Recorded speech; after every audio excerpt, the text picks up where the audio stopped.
Hi grade 7 students! It's me again, Ma'am Rona R. Fruto of Malintan National High School, your arts teacher for today. It's another day to discover remarkable contributions in arts of our native Filipinos. Before we begin, here are a few reminders that you need to observe in this learning engagement.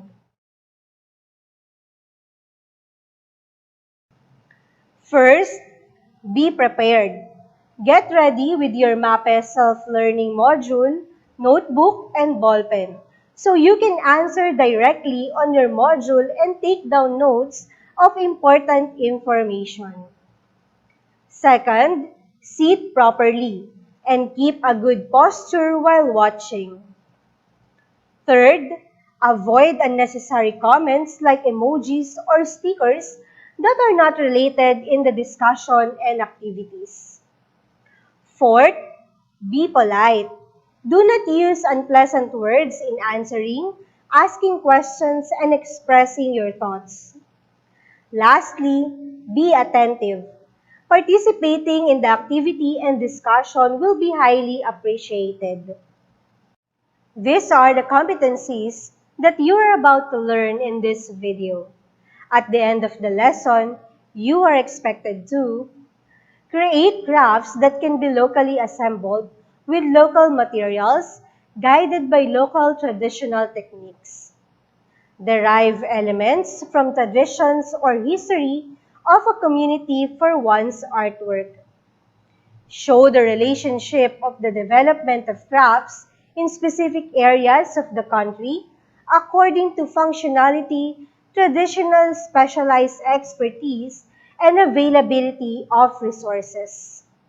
Show the relationship of Mindanao's arts and crafts to Philippine culture, traditions, and history, particularly with Islamic influences and indigenous practices. Before we begin, let us recall the lesson last session. Choose the letter of your answer. You can participate by typing your answers in the comment section or writing it down on your notebook or paper. Are you ready? Great! Let's start. It is a legendary bird of the Maranao. It is depicted as a fowl with colorful wings and feathered tail, holding a fish on its beak or talons. Letter A, sarimanok. B, candit. C, okir. D, saruk.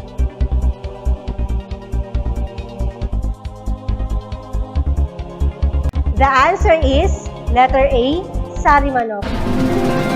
Number 2. It refers to traditional and unique carving and prominent to any design among the Moro ethno-linguistic communities. The name comes from an old Malayan word which means carve or ukit in Filipino. A, pick. B, candit. C, okir. D, saruk.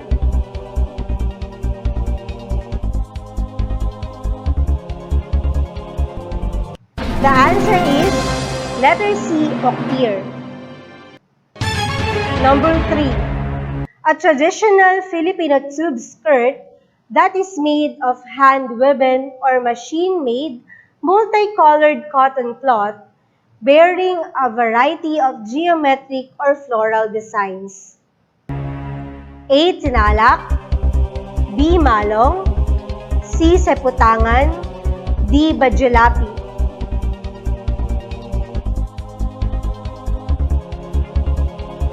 The answer is letter B, malong. Number 4. A square cloth used by the Yakan women as a head cover. A, tinalak. B, seputangan. C, candit. D, bajulapi.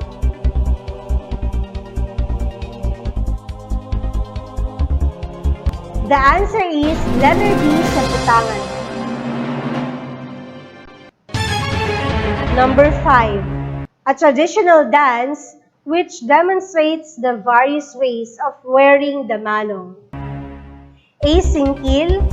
B, pamalong. C. Dugso, D. Kapamalong-malong.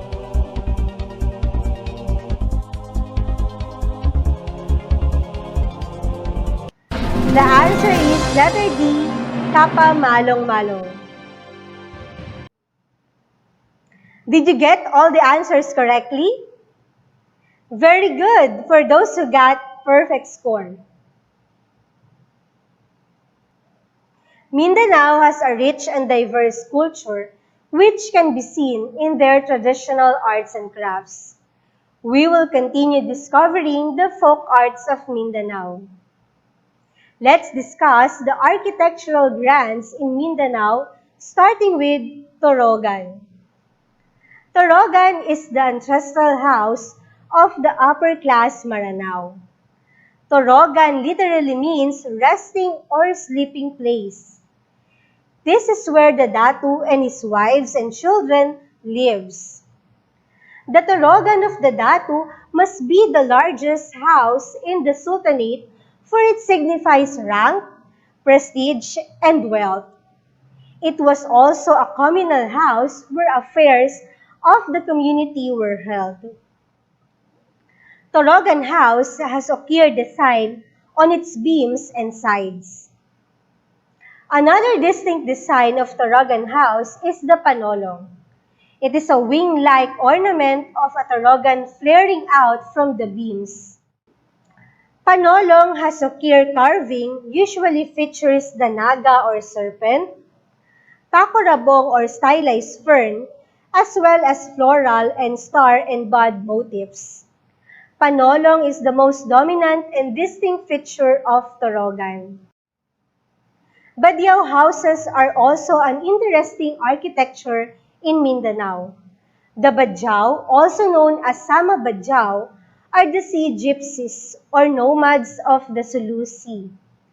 Their main sources of living is fishing and hunting. Because of their livelihood, some live on boats or houses on stilts around the Sulu archipelago. Badiao houses are built almost entirely out of driftwood and debris from coastal cities. When a storm hits a home or community, neighboring Badiao will spare as much material of their own as possible to help fortify damaged homes. This is the Grand Mosque of Cotabato, sitting near the idle banks of Tamuntaka River. It is founded by the Philippine government and the Sultan of Brunei. The Grand Mosque is the largest among mosques in the Philippines, also known as the Sultan Haji Hanasal Bolkiah Masjid. The four minarets stands at a towering 43 meters high, more or less 15-story building. Next is the fourth pillar of Zamboanga. The historical fourth pillar, also known as Real Fuerza de Nuestra Señora del Pilar de Zaragoza, was founded in 1635 and still stands strong until today. It was engineered by Father Melchor de Vera, a Jesuit priest. It was built to protect the people from pirates of the Sulu Sea. Fourth pillar is now an outdoor Roman Catholic Marian shrine and a regional branch of the National Museum of the Philippines. Inside the fort, only southern structure is still in ruins. Inside and outside of the fort are well-maintained gardens. Have you ever joined the pilgrimage during Holy Week? This is the Monastery of the Transfiguration in Bukidnon. It has been a top destination for pilgrims during Holy Week in the province of Bukidnon. Would you think that this is a monastery?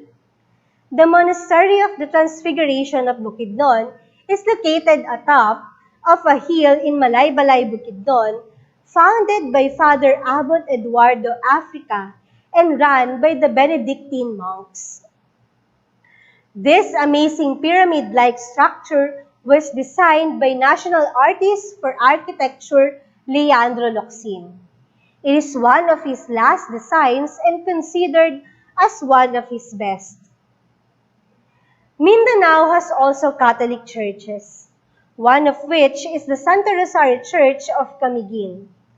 The church is located at the town of Sagay, Camiguin Island.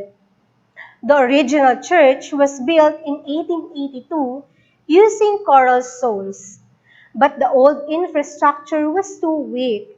It was retrofitted with steel bars using modern building techniques. The unique things that you can find in the church are driftwood chandeliers and altar. The builders of the local materials, particularly bamboo skin, which highlights the local tradition of the island. It is also called the Green Church. Mindanao is also famous with sculptures. Let's take a look at the sculptures from Mindanao. This is Maitum jar. What do you think is the purpose of this jar? Yes, an earthenware vessel for secondary burial from Sarangani province.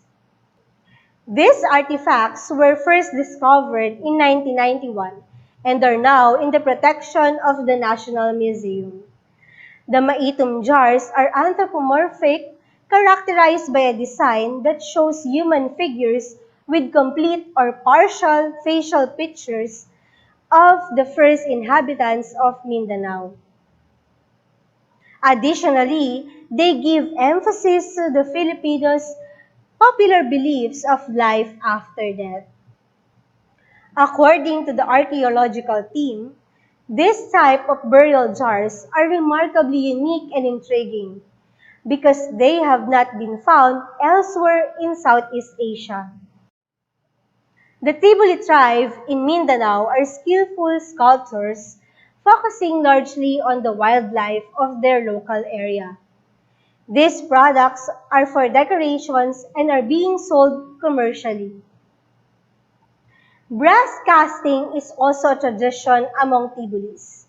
The traditional Tibuli brass casting method involves several steps, tools, and materials. First, the clay will be the mold for the final product. Liquid brass is then melted and poured into the mold. The clay mold is allowed to cool, with the brass caster submerging it in the water for a few minutes. Once the clay mold has cooled down, the brass caster cracks it open with a hammer to reveal the newly cast brass object inside. The brass maker then uses other hand tools to remove the remaining clay from the brass surface and to cut the product apart. The product is then polished to perfection. Just like Tibulis, Maranao tribe are also sculptors. They are skillfully remarkable in wood carving and metal casting as acknowledged by UNESCO World Heritage Site. Maranao utilizes a technique called the lost wax process in their metal casting. These are other products of Maranao. Raru Baklong is a metallic armor made of brass plates, carabao horn, and interlocking ringlets. It is a protective armor of Moro warriors as counterpart to the vest used by Spanish soldiers. Kampilan is a single-edged steel sword with a handle made of hand-curved ivory in the form of the head of the naga or serpent. Handcrafted gold and hanged horsehair at the bottom of the handle. Batige is a large manually carved wooden top inlaid with mother of pearl. It is used by adult males to test their skills and strength. Candy is a heirloom teapot or kettle used for hot water, coffee, or tea. Gador is a large, intricate, decorated white metal tobacco container. It has become an item of interior decoration in proper Maranao households. Tribes in Mindanao also have functional arts. These are their balanghay and binta boats. Balanghay, also known as balangay or butuan boat, is a large wooden boat used by the pre-colonial Filipinos to traverse seas for trade or migration. Archaeologists found parts of the balangay in Butuan City in 1967. These artifacts are dated from anywhere between 320 to 1250 CE.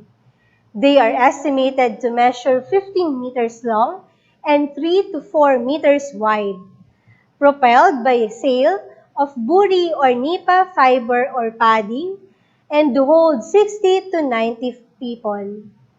It was used for cargo and raiding purposes, serving as evidence that Butuan played a central role in trade. Unlike the balanghay, Vinta is a smaller boat. This boat is traditionally made by the Badyaos who live in the Sulu archipelago. These boats are small and not meant to be used for long ocean travel. They are used for livelihood activities such as fishing and diving for pearls and transportation around the archipelago. The sail, called vinta, consists of several colors and geometric shapes, representing the colorful culture and history of the Muslim people. There you have it, the folk arts of Mindanao. Now, let me see if you really listened to our discussion about folk arts of Mindanao. Your knowledge will be assessed through this activity. This activity is a memory game. For 5 seconds, pictures of different folk arts in Mindanao will be presented. When the pictures are turned over, a description of folk arts will be stated. Choose the letter of the picture that corresponds to the description. You can participate by typing your answers in the comment section or writing it down on your notebook or paper.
Number 4.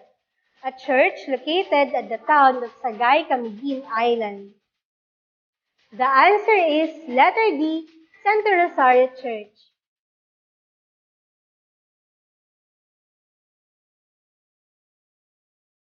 Number 5.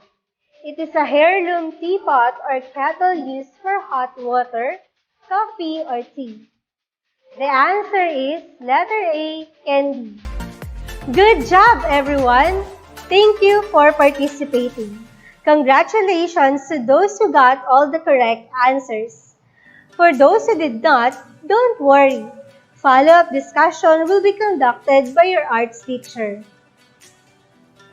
Mindanao is a unique island with a diverse population of people who are proud of their ethnic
While doing the activity, be careful in using scissors or other sharp objects.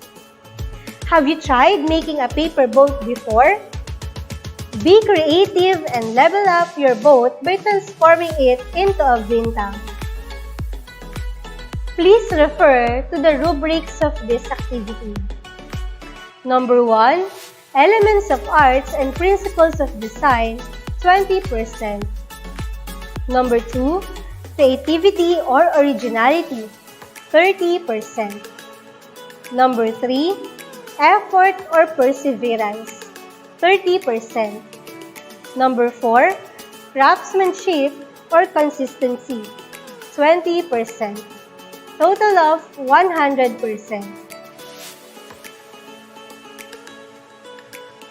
I hope you have learned something from our discussion. Once again, this is Ma'am Rona R. Fruto. See you again here on Valenzuela Live. Thank you and have a productive day.